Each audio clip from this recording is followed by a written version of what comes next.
CEO of Promundo US, nous accueillons sur la scène le PDG de Promundo US, Gary Barker.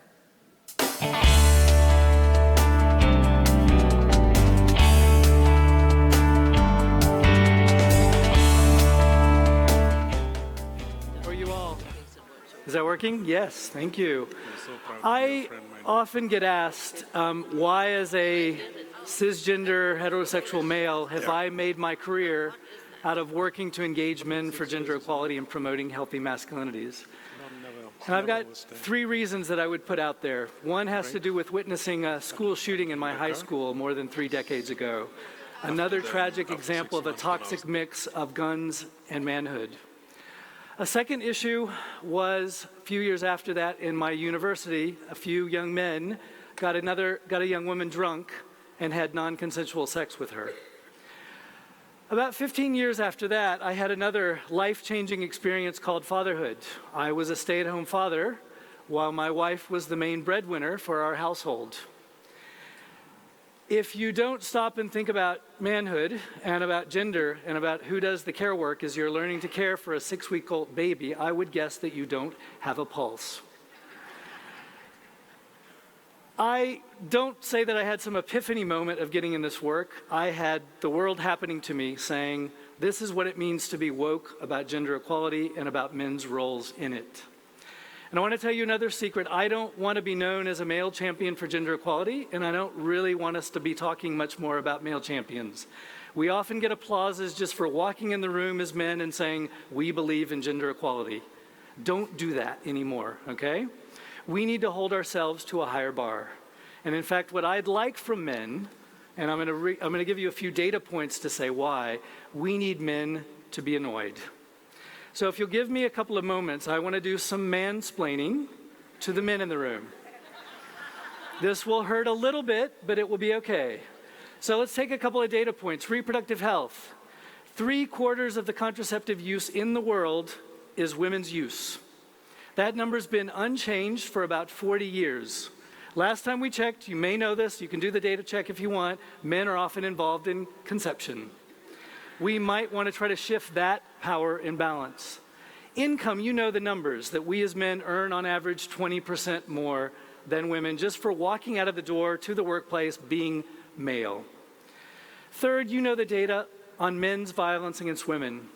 You know that about 1/3 of the world's women have experienced it or will experience it. We also have a tremendous amount of data lately of what works to end it.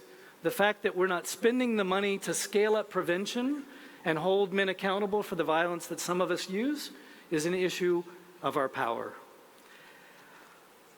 I'm hoping at the moment that as men in the room, you're squirming a little bit, because I do believe, men, that when we're annoyed, we take action.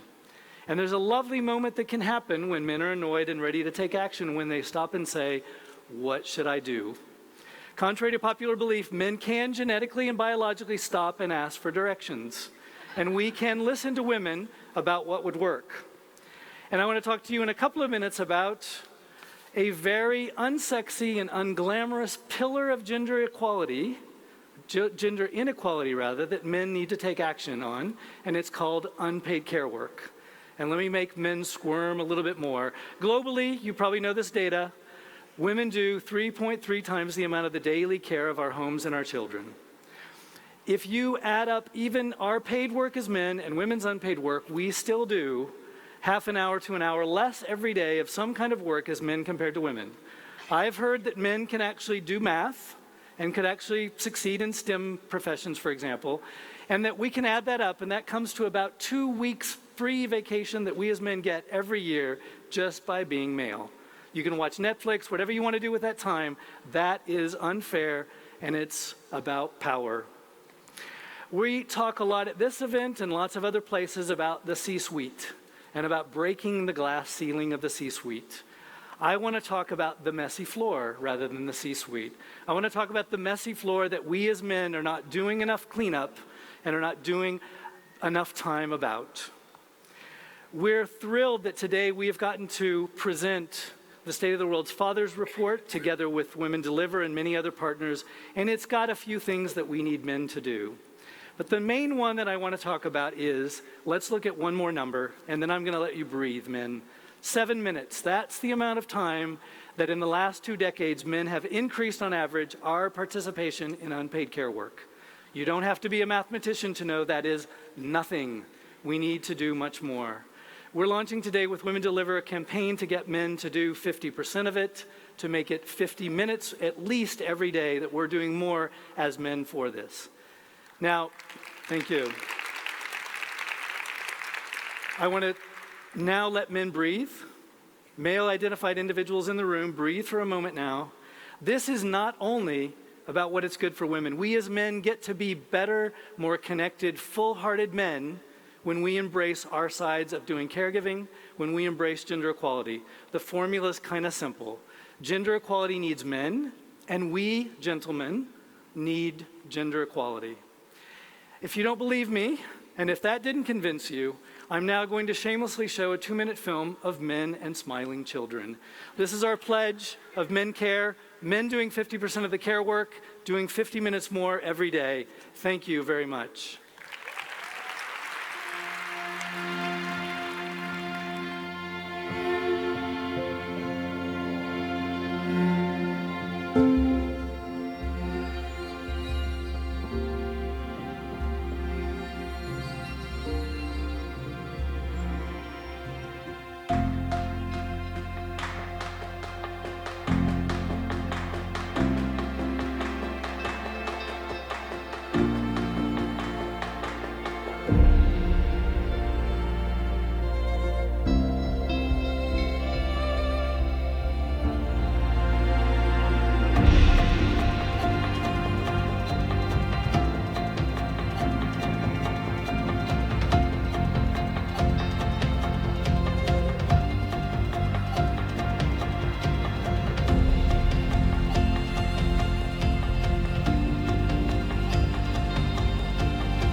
Welcome to the stage, Deliver for Good influencer. Accueillons sur la scène la personne influente de la campagne mondiale Deliver for Good, Sophie Grégoire Trudeau.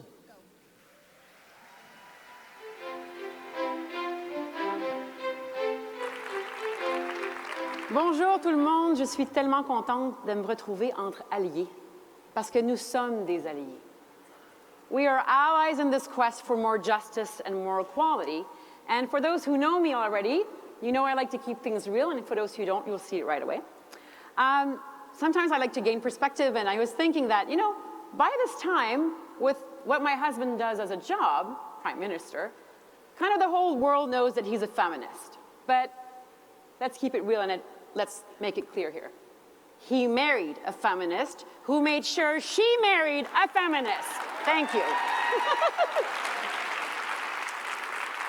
And you know, in this conference, we're building bridges, we're building networks, sustainable networks. We're leaving the stories open so we can feed each other and we can continue when we go back into our own lives to keep in touch and to build communication and to share knowledge and data and research. And while we're here doing all this on planet Earth, up there in space, is one of our Canadian astronauts called David Saint-Jacques, amongst others. And our Governor General in Canada la très honorable Julie, Son Excellence Julie Payette, has been to space as well. And she was telling me not too long ago that there's something called CACO in astronaut language. Does anybody know what CACO means? C-A-C-O. So, Casualty Assistance Control Officer. So this means that when somebody goes in space, there's always someone down here on the ground on planet Earth who is there for that person, who is an ally in case of casualty, in case of great news. They stand by the family and by that person, always. And Julie and David have known each other for years, and although she's Governor General now, she is still his Keiko. And I think that's pretty special. And I think that it really brings us back to what we're doing here, because the winds of change and division and fear-mongering, no one is invincible to those divisive tactics. But you know, when you ask a human being, how are you? Think about it for 5 seconds right now. How are you? So 99.9% of humans on this planet want and have a propensity to be better, for better being. They want to be well. This is how babies come to life. They want to be loved and understood for who they are. We want to be loved and understood for who we are, but we suffer because of it. We suffer because of it. But the antidote to that, when we're talking about gender equality, is that we must love and understand ourselves so we can offer it to the world. So in a very fractured world that we live in right now, it is of utmost importance that we continue to unite our efforts and that we hold up the mirror towards ourselves and towards our own communities and societies, and that we see ourselves clearly. And accepting as one truth is probably the most enriching, difficult, empowering, enlightening path we will ever be on. I'd like to know and to be reading what you feel right now, because it is the most difficult path, because we have to dig deep, and it hurts, and there's pain. Societies hold pain. Societies hold trauma. Let's look at ourselves truthfully. We will make mistakes. It's okay, we're humans. But let's not repeat them. Let's learn from them, and let's become wiser by sharing our knowledge and sharing our truths. And sometimes we're fearful, and that's okay, because we're all fearful in certain moments. But it's what we do with that and how we transform what we know about ourselves, what we know about our country or this world, and that we face our truths. And as Keikos, as allies, today we're talking about the power of lift. And I truly believe that that's true, because when one person starts telling her story or his story, it allows for others to do the same, whether it's in our own families, and for those who can't find allies in their own families, there are allies along the way. And speaking to youth for the past 15, 20 years, what they're saying is that they're feeling overwhelmed because they're seeing all the opportunities that are arising to make this world a better place. And today, we have absolutely amazing panelists with such different life stories, and this is what it's about, sharing our stories so we can really maximize the power of lift. So I'm going to invite all of our panelists on stage right now.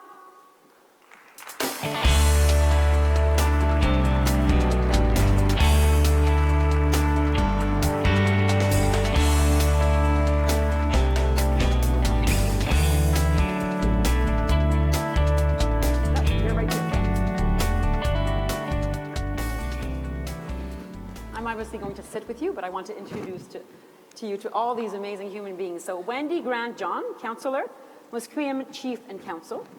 Alhaj Alsi, Secretary General, International Federation of the Red Cross and Red Crescent Societies. Regina Honu, CEO, Soranco Solutions. Martin Aguirre, showing off my Spanish. Journalist El País Uruguay, WD Media Scholar, and Maria Turpacay Wazir, professional squash player and founder, President, Maria Turpacay Foundation. Welcome.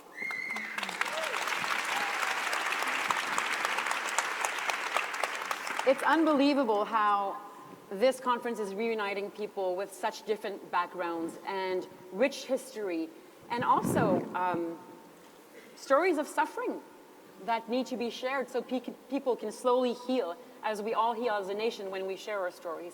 And Wendy, I would like to start with you, because you've spoken about how in your community, Musqueam traditionally have a very matriarchal society. And exposure to patriarchal and colonialism has broken that in many ways. So can you share a little bit about the work that women had in your society and still have, and what we can learn from it? Thank you. I think it's something that needs to be understood by not only Canada, but the rest of the world in regard to what a matrilineal society is really about. Because it's not about power over anyone, it's not about rising above the men or any of the different community structures. It's about recognizing that we are at an equal place and that we respect the strength of each individual as they bring forward where they are in the society itself. And when I looked back on what we were like before the time of the impact of the Europeans coming to our country, it was one of honor, respect, and dignity that the women brought. The men, as protectors, were very much aware of what their role was to ensure they held the women up to a place of honor.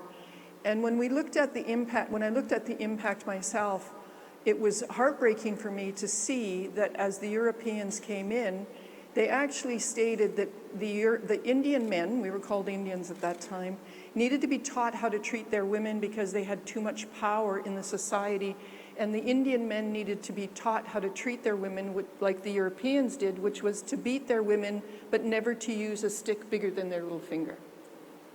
And when you read that and you see or you understand the impact of that generation after generation, we now are working really hard to ensure that the respect of women and how they come together is something that all our young people are needing to understand, because of the generations of the imposition of the residential schools and all that reinforced that women were of a lesser place in our community. So how do we interest and how do we pull men and boys back in so that they can actually find themselves in a more matrilineal community? I think it's really about giving them a safe place to be, because if we look at studies that are done and the violence against women, when you have the deconstruct of an economic base where the men were able to create that safety, you will find that violence against women goes up when the men's employment goes down. So creating within our communities, which is what we're trying to do now, to ensure that every person that wants to work has a job, every person that wants to school, goes to school, wants to education, those pieces are integral in bringing back the dignity, not just of the women, but the men, so they are comfortable being in a relationship where it's equal and supportive of each other. And this is proper to your community, but I have to say that it's something that I feel very close to and that I believe in. But how do we get people who are not Indigenous to actually gain from this wise perspective? Well, I think doing what we are now, I think we have to get out and share and ensure that people understand it's not a threat. It's actually everyone, every group and every person in our society has something to bring to the dialogue to make every country better. So it's really important for us as Indigenous people to ensure we create that back in our community and then share it out. But I think also that the time to really embrace it again has to be given its time so that we are comfortable going out and sharing that with everyone else. So real change does take time. It does take time. Thank you, Wendy. Elage, je vais passer au français parce que vous avez un français impeccable. Il y a des francophones dans la salle et à cette conférence. Et vous allez pouvoir suivre avec la traduction. Alors, please don't be afraid to use your translating material. Elage, en tant que secrétaire général de la Fédération internationale de la Croix-Rouge, vous travaillez dans des situations de crise et vous réalisez malheureusement que les femmes et les filles sont beaucoup plus vulnérables en situation de crise. Alors, comment est-ce qu'on pourrait répondre plus adéquatement aux besoins des femmes et des filles en situation de crise sur la planète? Oui, merci. Malheureusement, les situations de crise aujourd'hui sont plus fréquentes. Elles durent encore beaucoup plus longtemps. Et cela se passe dans des situations où il y avait déjà des dysfonctionnalités qui étaient dormantes. Il y avait des déséquilibres qui étaient présents et ces derniers se trouvent exacerbés par les chocs nouveaux qui arrivent. Et les populations qui, d'antan, étaient déjà dans des situations désavantagées se retrouvent encore beaucoup plus vulnérables. Et malheureusement, parmi celles-ci, on retrouve un nombre extrêmement important de femmes, un nombre extrêmement important d'enfants et de jeunes. Et ceci est simplement inacceptable. C'est inacceptable parce que nous ne sommes pas tous égaux face aux défis humanitaires. Quand il y a un désastre naturel, malheureusement, la moitié de la population qui se retrouve être féminine se retrouve avec 2/3 de l'ensemble du fardeau. Et donc ça donne un déséquilibre additionnel. Quand il y a également aussi des personnes qui sont touchées et qui parfois paient de leur propre vie, donc on trouve un nombre disproportionné donc, de femmes, pour plusieurs raisons. D'abord parce qu'elles sont exposées en tant qu'individus et membres intrinsèques des sociétés, d'une part, mais d'autre part, elles sont celles-là qui se retrouvent en train de prendre soin des enfants et s'exposent davantage.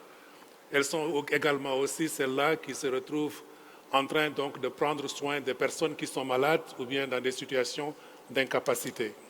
Et c'est la raison pour laquelle, malheureusement, que ce soit dans le cadre donc, des tsunamis que nous avons vécus, où il y a 60% de femmes qui ont perdu la vie, 66% de femmes actuellement en République démocratique du Congo, où on est en train d'essayer de contenir une épidémie Ebola, parce qu'on est malade en tant que personne, on est malade et exposé en tant que soignante, on est malade et exposé aussi en tant que personne qui doivent prendre en charge les personnes qui malheureusement perdent leur vie.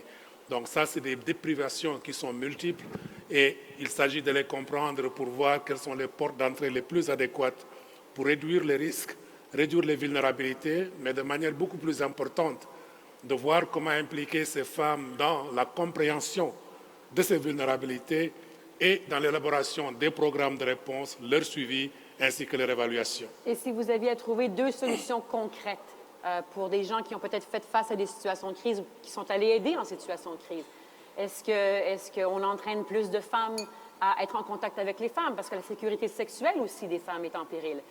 Quelles seraient 2 solutions concrètes sur le terrain? Une solution très concrète, c'est peut-être de commencer par les choses tout à fait basiques, savoir écouter. Souvent, on arrive en un lieu où nous sommes les gens qui interviennent, mais nous nous considérons être les premiers à répondre. Non, nous ne sommes pas les premiers à répondre parce que quand on y arrive, on y trouve des gens qui étaient déjà présents.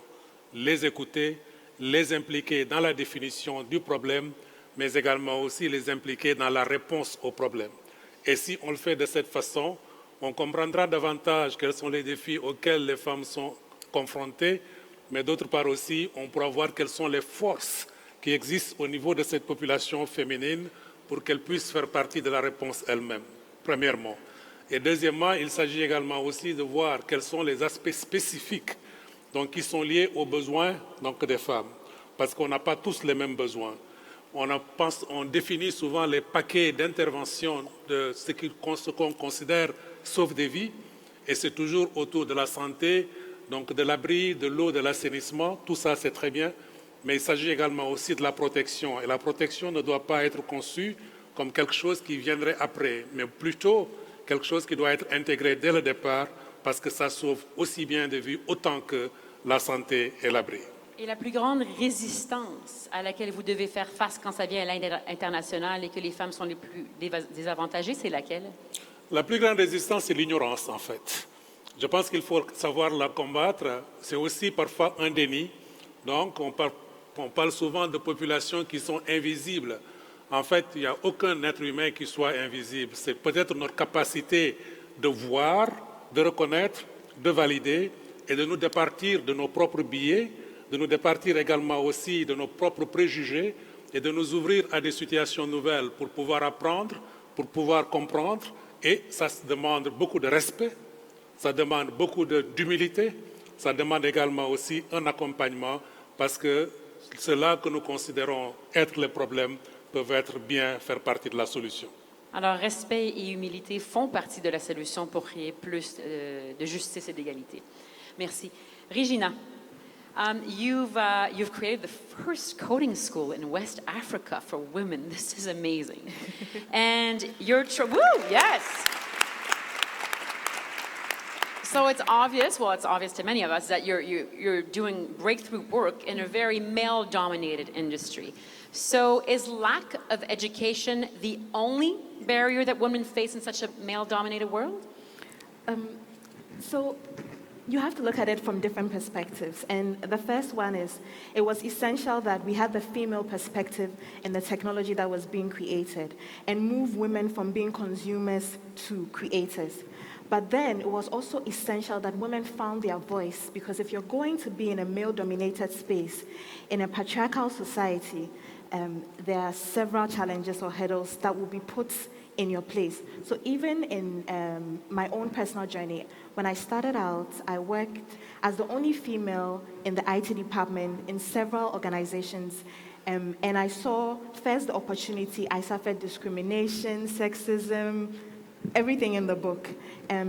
But what I gained was economic independence. And, being able to innovate allows you to be able to reach a certain earning power when you work within the tech space.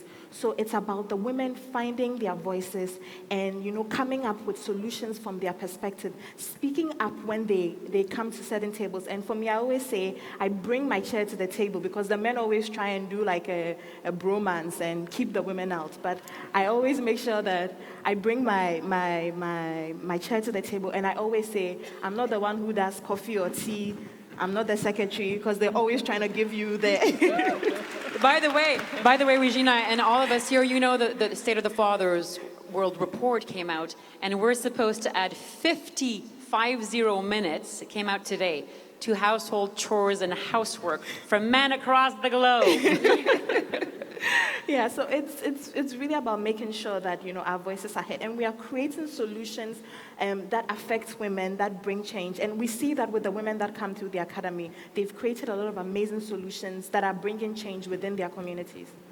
And not all of us know what coding is about. So, super quickly, what is coding about? So coding is simply the language that you interact with a computer to give it instructions for it to do something. So if you go to France, you speak French. So if you want to talk to the computer, you speak code. I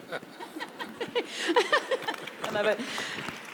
And so what we might not know is that coding can really allow people to shape their world in ways that they've never even imagined. So What are you imagining for the future? So for me, I'm looking at changing the single narrative of the continent, where people just see Africa as the place of, famine, war, disease. I'm looking at, having young women leading the charge and using technology as their tool to shape the Africa that we want to see. To shape the Africa that's the bedrock of innovation. To shape the Africa that leads and doesn't follow. Bravo. Yeah. Thank you, Regina. Martine, you've worked and evolved in the journalism industry for years, and you've seen, I'm sure, changes, profound changes in journalism in the past years. Have you seen gender bias in journalism? Yeah, of course. But one thing that obsesses me about journalism right now is that I see that it's losing a lot of diversity. If you go to newsrooms, at least in Latin America, you've seen how there's less diversity than there was probably like 15 or 20 years ago, with one exception, and that's the woman's presence in the newsroom. When I first started working in a newsroom, there was one woman between like 90 men, and she was probably covering like social issues and stuff like that. Right now, it's like, in my newsroom at least, it's 60% women, and almost half of the editors are women. And you can see the... Is your organization more efficient? Just asking. I won't say anything that puts me in a... It's just between us. But I can see how it's changed the way we worked. Right now in Uruguay, we have a very vibrant feminist movement. Basically, it hasn't covered a problem that we thought we didn't have, which is violence against women. We thought that we had a very progressive society where that kind of things were not an issue, and now we realize it is an issue. And a lot of it has to do with the work of these women that work in the newsroom, and they have their own perspective, and they help us understand things that maybe we didn't want to see until now.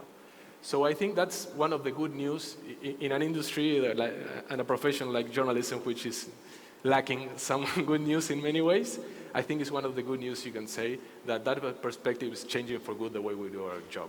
So that's good news. We also know, Martin, that the truth is also getting distorted out there, and that it kind of takes away from the nobility that journalism is, and of really sharing the truth.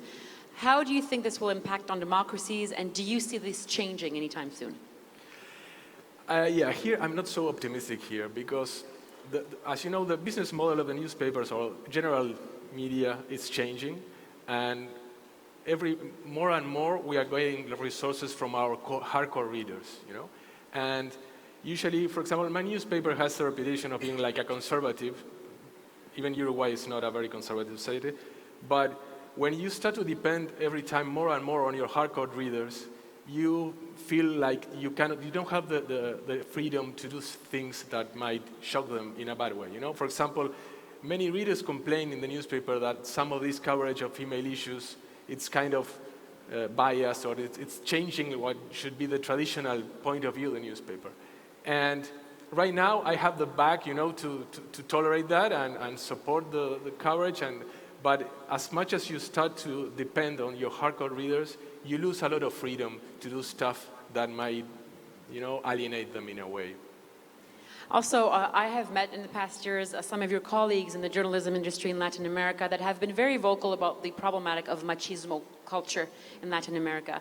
How do you think machismo culture affects families, and is it changing? I mean, Latin America, it's difficult to put it as a whole, you know, because it's very diverse. There's very different realities. Mexico is one thing, Argentina is one thing, Chile, Uruguay. I mean, but I think we are in the first step, which is acknowledging we have this issue in many countries. Particularly in Uruguay, we thought that we were like over it, and we had like a very progressive society, and there was a lot of issues that we didn't have to face. And now we are realizing that we still have that problems, and I think that's the first step in the way to solve them. And how do you think journalism can affect change on that matter? Oh, you're touching a sensitive issue there, because I'm afraid another trend in journalism is activism journalism. And even though I know we have a tool that it's very important to push for change, sometimes I'm worried that it can be badly used, or that it's used in a way that the audience can feel that we're trying to think for them, you know? I think that a journalist can only be an advocate for truth and freedom of speech. And then we have to trust that the audience is going to be smart enough to understand the message and see the reality and take actions to change. It's not our job, actually, the way I feel it, to take the society from the nose and show them what they should do. But sharing the facts should be able to speak for themselves, right? Yeah, we have to hope that. Thank you, Martin. All right, Maria.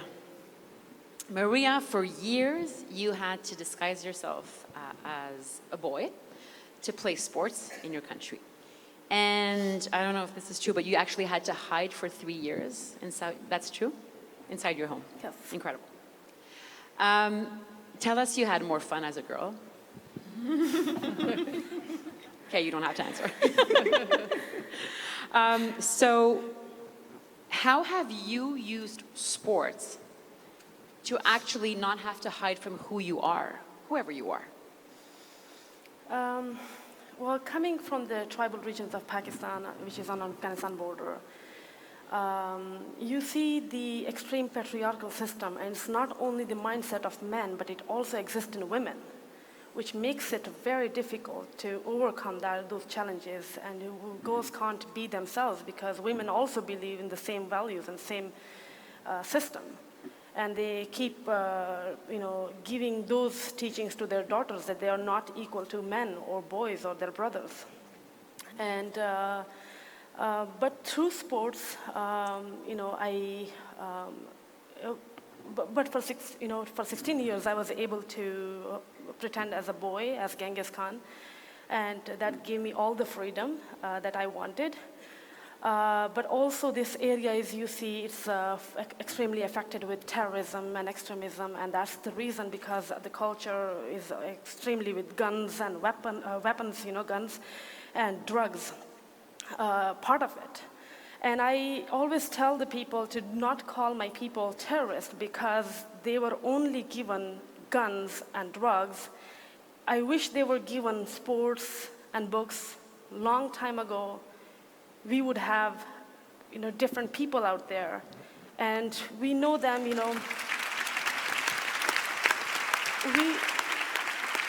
we are only known for exporting terrorism, but I'm the example, I'm the first athlete from there. And all the children have, kids, we are humans, we are all same, whether in the US, Canada, or in the East or West, wherever, we are all same. And we see the countries that are spending 80% of their GDP on defense. I want to tell them, we don't need your defense. Do not spend that money on attaining nuclear weapons or conventional weapons. We don't need your defense. Spend those funds on women, on their well-being, sports, and education. And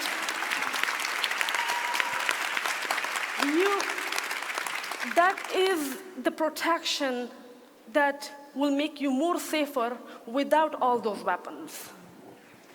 Thank you so much. What do you think, but given this context, what do you think still is the greatest challenge that girls face? Sorry, what? What do you still think is the biggest challenge that girls face? As I mentioned, the mindset, the patriarchal system of men and women, but we need to change that. And I come from the region, and I've seen when I started first playing, I was the only one. And now I see, let me tell you the story. Few girls came to me, and they said they want to play sports like me. So when I took them to the squash court, they came in burqa, they changed in tracksuit, and the first time they started playing and stretched for the ball, to get the ball, they just felt huge boost and freedom, and they thought we couldn't even do that. We don't know if we could do that. So that's a huge change that they can see, and I strongly believe in the power of sports. I changed, and I really want to say thank you to Canada, because I came to Canada, I was accepted here, and when we give love to people, we heal them, and that's so important. And that's the same thing I want to proudly say this is my home, Canada, and also want to thank Prime Minister Justin Trudeau for being so accepting of everyone. And we need more leaders who believe in equality there. And equality, when we talk about equality and feminism, feminism is when we give power to women over themselves, not men. And that's where equality starts. And that's where I find here. And I also want to salute Jacinda Ardern, the New Zealand Prime Minister. After Christchurch, the steps that she took against weapons, and also to give a message to the world how we should treat our minorities. I think these are the examples the world leaders should follow.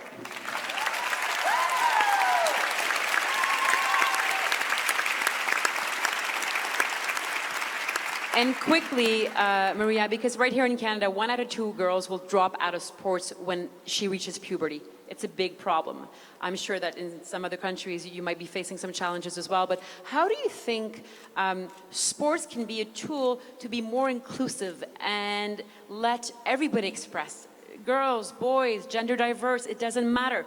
How can sports be a tool for that, for free expression and inclusivity? Well, we think that, when we look at the education, we think more degrees, more certificates, more jobs. We only think of that message from education nowadays. And then we think of sports, more money, more win, more lose, those kind of things.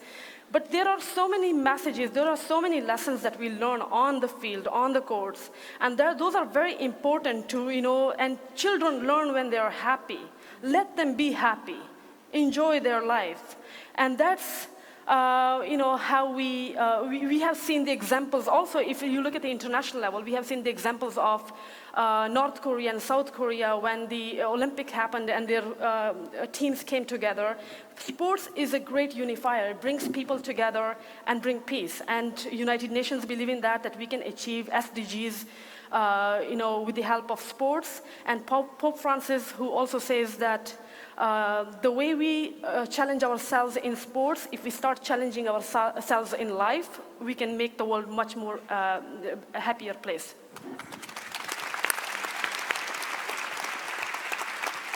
Regina, I would like to ask you, how do you think organized religion can infringe or help in creating more gender equality? Okay, so I'm going to answer that question with an example, a little story. So so we work in a Muslim community where we teach coding, and each time that, the girls will come with their hijab, and each time it will fall down, the girls will quickly rush and put it on, and they'll say that they told them that they must keep the hijab on or an evil spirit will enter them from the head, right? So then it was like, fear is used, to control and the girls. And for me, I think within religion, that's a powerful instrument. In Ghana and Africa, there's a church in every corner. So the religious leaders hold so much power, and they have, the position to put women or uplift women and speak to the men, get the men to understand, what the women are going through. So for me, I feel like the religious leaders have a responsibility to speak to the men because we need that change of mindset. And they have a responsibility not to use the biblical words against the women, because you have a lot of the man is the head of the home, a woman must submit, a woman must do this, a woman must do that, and they don't use the biblical quotation like, if the woman must submit, the man must lead with love. They don't, present those ones. So it's always the submission, the woman must be put here, and they twist the biblical quotations to put women in a certain category. So for me, I wish the religious leaders would educate the men that the women have a place. There's nothing wrong if a woman finds her power. She's not going to stop, doing certain things. There's nothing wrong if she's empowered. The world gets better. The country gets better if there's that diversity. So we need our religious leaders to step up and speak to the males so that they change their mindset. Thank you, Regina. And going back to today with the coming out of the World's Fathers report, also saying that half of the world's countries do not have parental leave. Would anybody like to comment on this? Anyone? I didn't hear them. So the world's State of Fathers came out today, and it expresses that half of the world's countries do not have parental leave. So we're still living in structures where women are caught in a system that does not allow for freedom. What is your take on this, and how can we change it? Do you want to continue, Regina? Okay, sure.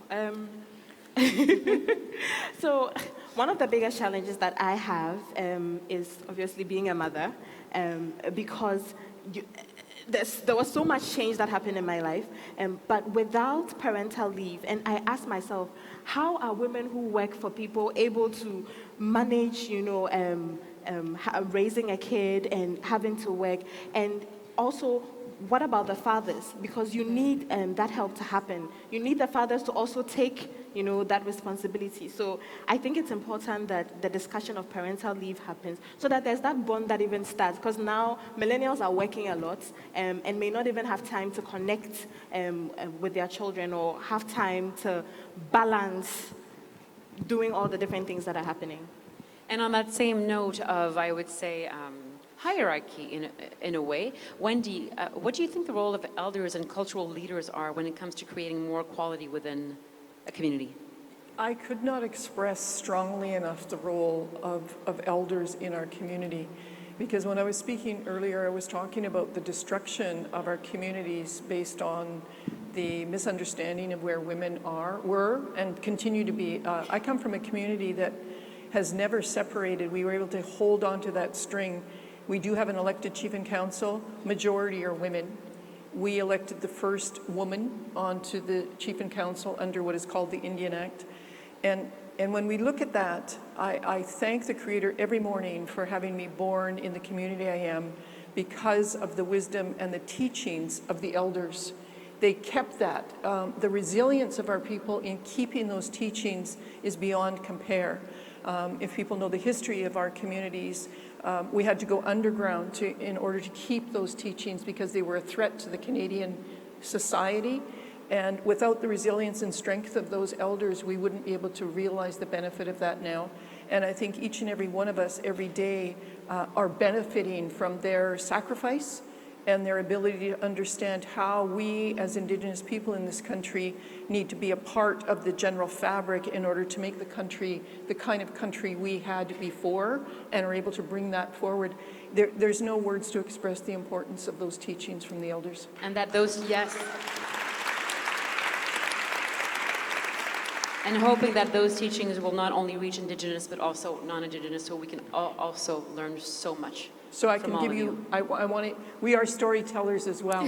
So I want to bring a story of my grandfather, who was 100 when he passed.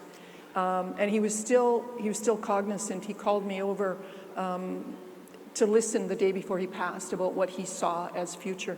But when I became chief, I was 38 years old. I was a mother. I had just been at home, and I, after 6 months, wanted to quit. And he came over, and he always looked down. He never looked up when he had something important, and he said this: "You have a responsibility, Wendy, to help our people understand what's been done to them. You also have a responsibility to help the people out there understand what they've done to us. But most importantly, you have to help them understand what they've done to themselves." And that teaching stays with me every day.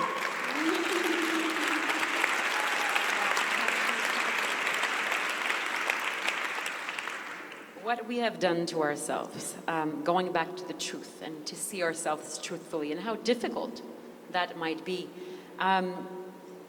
This is linked, Maria.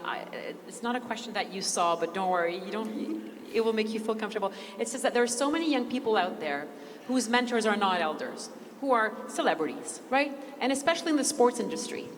They gain celebrity status incredibly, and it's like an exponential salary and exposure. And of course, there is some merit to that, but do you feel responsible as a public figure in sports to lead by example?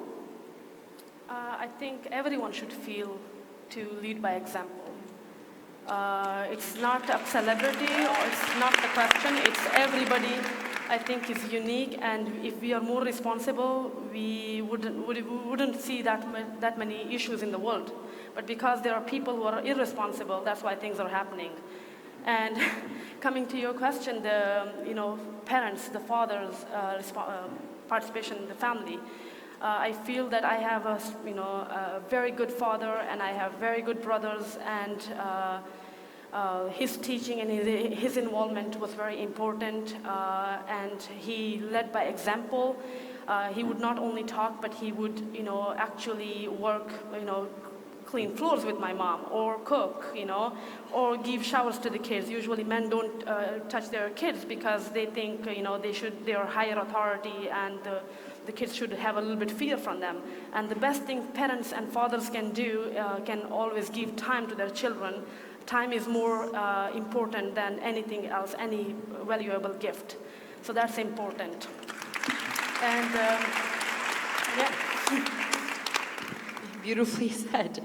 You know that at Women Deliver, we always end with the same question on how you're going to use your power. And as we hear their stories, we invite all of you to be inspired to know how you will use your power, because baby steps and little things make a whole lot of a difference. So Wendy, how will you use your power?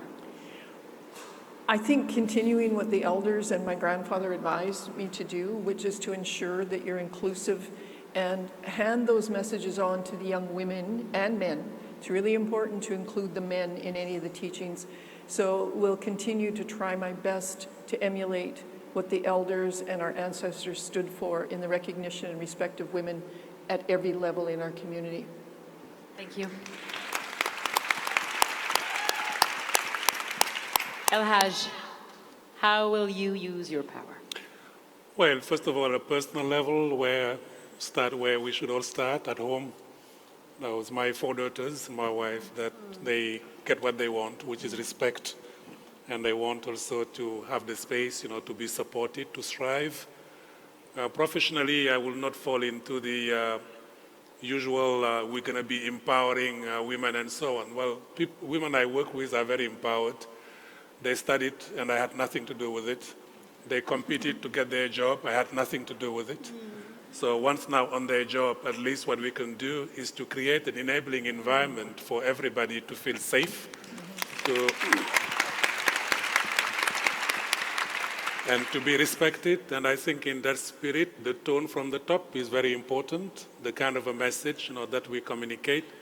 But it is not about messaging, because we all are always tested if what we say is compatible with what we do. And that commitment we can translate in reality. But if you can allow me just one extra thing, because we talked about parental leave and also we talk about the elderly. Our parents now in many parts of the world are living much longer. And we do not only have responsibility vis-à-vis our children that we can take leave for, we also have responsibility vis-à-vis our parents and the elderly that we need to care for. And there is absolutely nothing yet in the system that allows space, for that. Maybe that is something that also we have to start, slowly to think about moving forward. We should have a whole panel on this, ageism and the structure in our society. It's so important. Regina, how will you use your power? The president of Ghana on this stage said that he's not seeing enough activism and dynamism from the 52% of Ghanaians to sit. We were there, we heard it. Yes. So as a matter of fact, I've taken on the challenge that when I go back home to Ghana, I'm going to start the process of getting my seats, on the table where the power decisions are happening. So I'm actually going to put... Because I believe that if that's where change is going to happen, then that's where I need to be. Thank you, Regina. What about you, Martin? How will you use your power? I was thinking about this question for this couple of days, and the other day I was in this media training session, and there were a lot of young journalists who were complaining about how hard it was to pitch stories about women to editors and male editors. And I'm an editor and I'm male, and I was sitting there and I was trying to hide myself in the chair. But in my experience, the best thing that has worked for me is that sometimes when you get pushed by the people that are working with you, the best thing sometimes you can do is shut up and don't be a problem for them to work. Just let them work. And I think that's sometimes the best way you can use your power. Merci, Martin. And what about you, Maria? How will you use your power? Well, let me start with this story. When I got threats from the Taliban, and I took all the record to the police station. And when they registered the FIR, they also told me to keep a gun with me to protect myself. But I don't believe in guns and I don't believe in weapons, so I said, my racket is my weapon, and sports is the fight that I'm going to, is my fight against them. And that's why my foundation, Maria Turupekai Foundation's mission is to replace weapons with sports. And coming from tribal areas, when I saw millions of people of my region are displaced, and when the army operation started against Taliban terrorists, I couldn't think of anything else at that time because women were suffering, children were suffering, and they were residing on my dad's land, they were camping there. So the first thing I did was building a hospital for women and children, which I did. But then this was most important at that time, but I really want to build sports centers for young girls in Pakistan and Afghanistan, and want to see many more young girls playing sports. And without any fear, they should feel accepted, respected, supported, and their uniqueness should be valued. Can we all do like a huge dinner all together? This is great. Thank you for your authenticity, for your honesty. Let's always express to the world that, the fight for gender equality is not a fight between the genders, but a fight for the harmony and the unity of genders, and that no matter where you come from and no matter what your history and what is behind us is never, never as strong as what is within us. So thank you all for being here today. And And I ask all of you before we leave to stay seated because there's more coming and there's a little special celebration that's going to happen on stage. And don't forget that it's culture night tonight, so bring your dancing shoes. And we're lucky because apparently the sun, Katja told me that the sun just came out. So we'll see you there later, but for now, stay here and we'll catch up later. Thank you.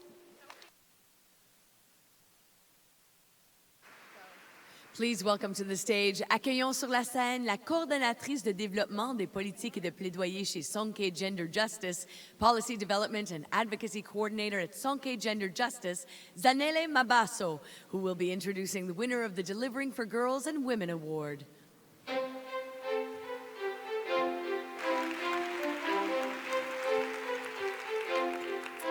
So this conference is about power, progress, and change.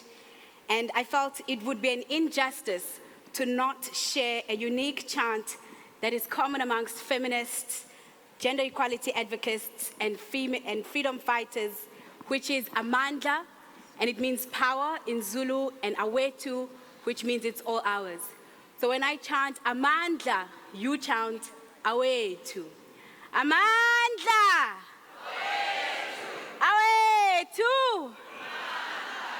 Fantastic. So, ladies and gentlemen, it is an honor to present to you the Women Deliver Lifetime Achievement Award to an African stateswoman who is unapologetic with her advocacy for the equitable and sustainable development of Africa and the empowerment of women, adolescents, and children. Among her many roles in her decades-long career, she has served as the first education minister of Mozambique, the chair of the Gavi Alliance board, and she's also the advisor of the Africa Progress Panel and the UN Secretary General's SDG Advocacy Group. She is a founding member of the Elders, and she's played a significant role in the founding of Girls Not Brides. She lends her governance expertise to a number of organizations, including the Partnership of Maternal, Newborn, and Child Health. Many know her as the former First Lady of Mozambique and South Africa. Ladies and gentlemen, please put your hands together for Gracia Michel.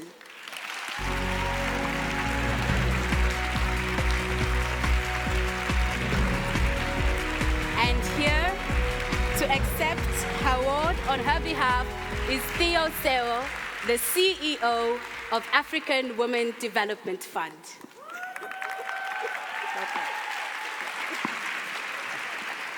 Hello, Gracia's who I want to be when I grow up. So I'm really, really proud to accept this award on her behalf. Before I read you the message that she sent, I just want to say that for us as African, or for me as an African feminist, she has been extraordinary because she has used her power to speak truth to power. And she has used her power to mentor millions of us in Africa and across the world. And she has used her power to be truly transformative and to show all of us that a revolution is not a revolution unless love is at the center of it.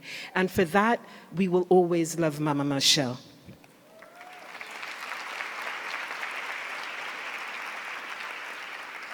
And she's actually working on changing the world in other parts, which is why she can't be here.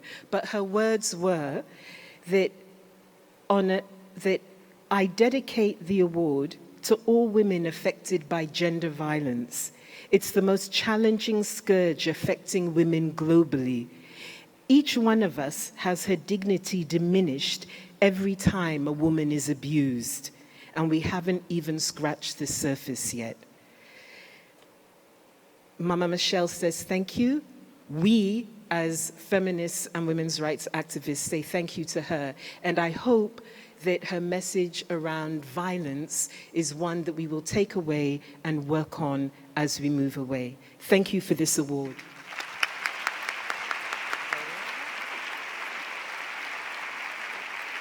We welcome you to join us for a fun and exciting Vancouver and British Columbia Culture Night Outside on Jackpool Plaza. Nous invitons tous les délégués de vous joindre à nous lors de la soirée culturelle à l'extérieur du Jackpool Plaza.